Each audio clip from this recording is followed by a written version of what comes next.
Until such time, God, I believe it was God who planted a dream in my heart. I wanted to be a doctor. And I remember I was in nursing school 15. Oh no, I graduated 2015. I was in nursing school. I was in my third year. And it was my first time to work out of town. So we had rotations in Tagum to get more cases for our DR and OR.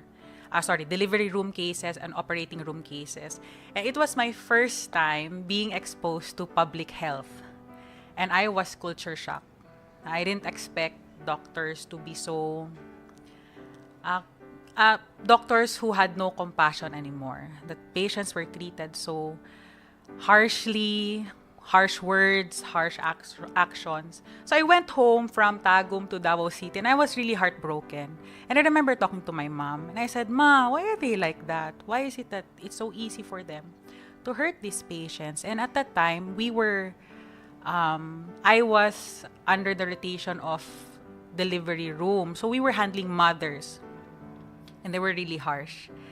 And at that time, I said to my mom, I really want to be a doctor, but my goal was not to be the smartest or the greatest. I just wanted to be a good doctor. And I remember this prayer from when Isaiah, "Here I am, Lord, send me."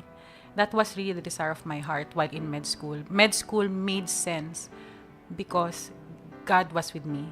I understood what Christ did for me. And I think had it been they were not persistent, my friends, they did not take courage to share the gospel, I would still be a frustrated doctor until now.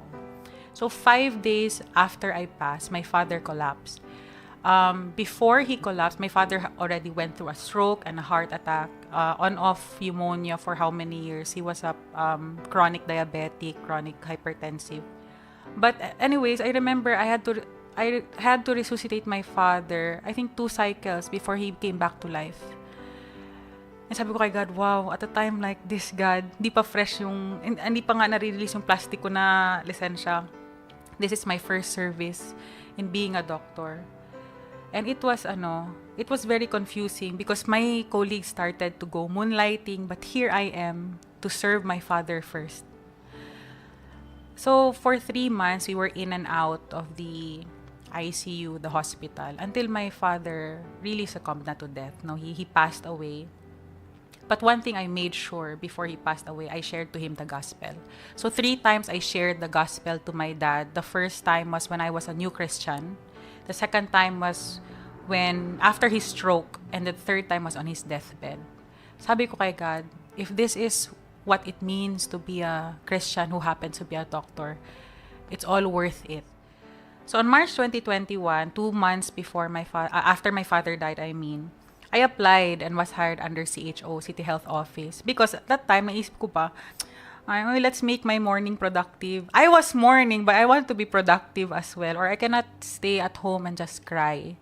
So I applied for work and CHO was hiring new doctors, any doctors who is willing to be there and screen patients for immunization and for vaccination, And I felt the need to serve. So at that time, we served. And 3 times ako na COVID because of Omicron. Sabi ko, God, worth it pa ba to? Here I was, a doctor who wanted to be the best doctor for God in that place. And I'm the one getting sick. Pero sige lang, continue lang serve because God is honored. I really saw, parang I cannot imagine my life pursuing something outside of God's will. That was the conviction that I had. If it honors God, you hit the mark. And you just keep trying hit the mark until God says, enough, your work is done. Move na tayo again.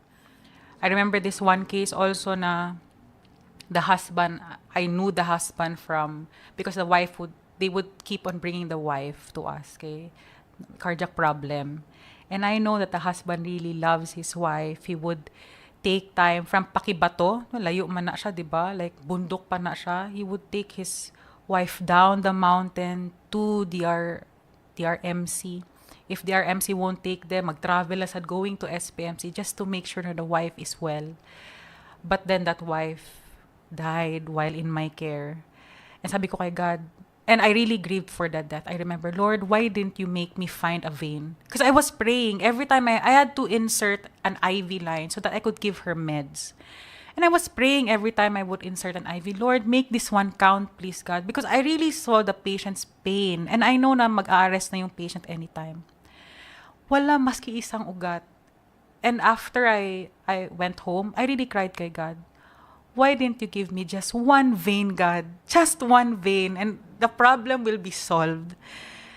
And true enough, when the woman arrested, I saw the face of the husband. Kahilak jud ko ato. Because I saw his disappointment, I saw his grief right then and there sa ER.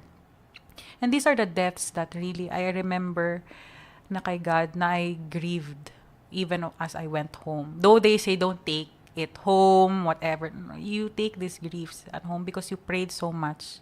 But there are so many miracles also there in the emergency room.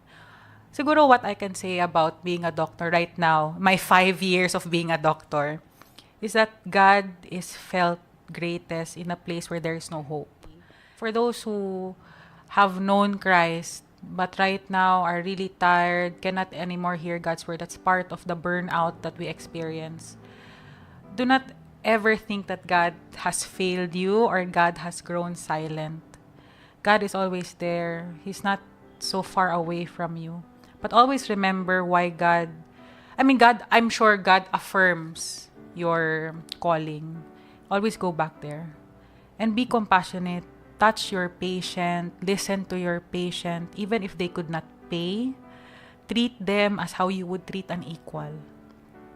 Give to them what is due to them, even if they could not afford it. Because that is how, ano pa bang purpose ng pagiging doctor if we cannot do those things? And just be aligned. Always be aligned with Christ. Because God's word is not confusing. Jesus is not confusing also. So yun, I think that's how I would want to encourage my colleagues. See them as people. Do not see them as nuisance or a waste of time or OPD cases. So many si ma'am, uy. Extend your grace, extend your patience. It's not perfect, it's not every day, but do your part, as a good physician.